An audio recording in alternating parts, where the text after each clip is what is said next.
When I was about 12 years old, my parents got me my very first skateboard for Christmas. Little did I know that in that moment, it would shape the rest of my life for the better. A little bit about me and my skateboard history is I haven't stopped. I'm 26 years old now and I still skateboard. I don't think it's a childish thing. I think it's an amazing thing. It's the way I cope. It's the way I deal with stress. And all I could think about is skateboarding, right? If I'm walking down the street, I see a stair set, a normal person would be like, oh, it's just a stair set. But for me, I think it's something to jump off of or grind the rail. In high school, that's all I would think about, just constantly skateboarding. I'd be playing soccer. I was on the soccer team. And after practice, I would go skate. Regardless of how exhausted I was, I would still want to go skateboarding. Now, being so dedicated to skateboarding is what defines me as a person.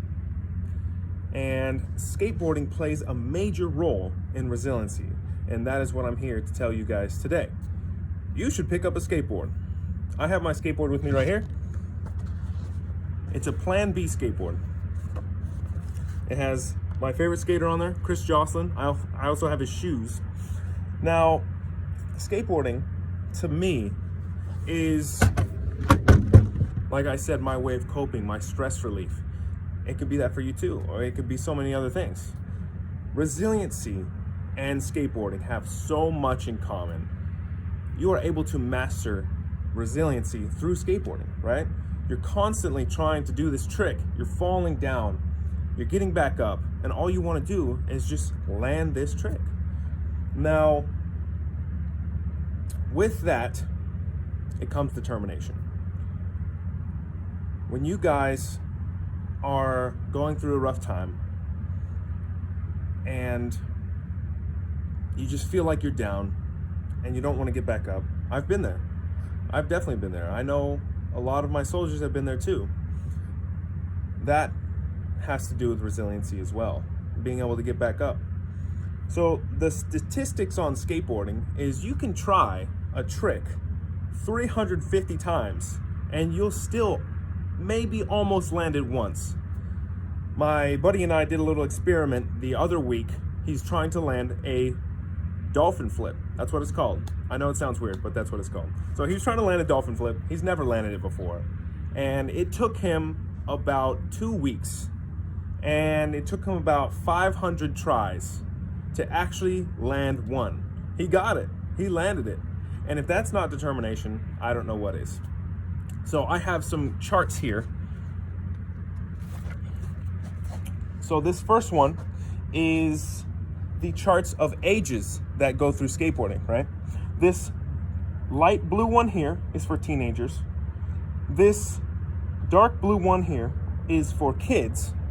And this greenish one is for adults. I'm in this little category right here. I mean, I've been in all the categories, but as you can see over time, kids and teenagers stop skateboarding. And now when they grow up, they give it up. And that's okay. You know, some of us move on, but I'm here to tell you that if you pick up a skateboard, it's gonna shape your life. I promise you, you'll gain resiliency. So another graph that I have is interest over time.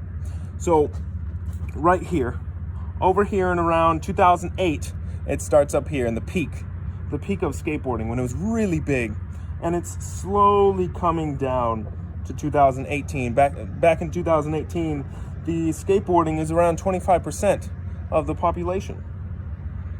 And so, like I said, the interest over time of skateboarding has gone down. And I'm here to tell you that we need to change that. And that's okay. So, the success versus failure rate is extremely out of whack, right? Like I said, you could try a trick for about 500 times and maybe only land it once. But the effort versus reward rate is completely the opposite. You put so much effort into this one trick, trying to manipulate this piece of wood to do a certain trick, right? So the dolphin flip, you're standing on it, you jump, or ollie, as we call it in the skateboard world. You would ollie and you would take your foot and you would hit the front of the board right here in a certain way, kick it out, and it would do a certain move just like so, and you would land on it just like that. It seems easy, but really it's not. He tried it 500 times and he only landed it once. But that's when it comes into resiliency. So you bleed, you sweat, and you hurt. And what does that get you? It gets you to land a trick. But in reality, in the real grand scheme of things, what else does that get you? That gains resiliency. Now, with resiliency, like I said earlier, the effort versus reward, completely the opposite. It is so worth it. When you land that trick, you feel like you're $1,000,000. So here is a little clip of me skateboarding.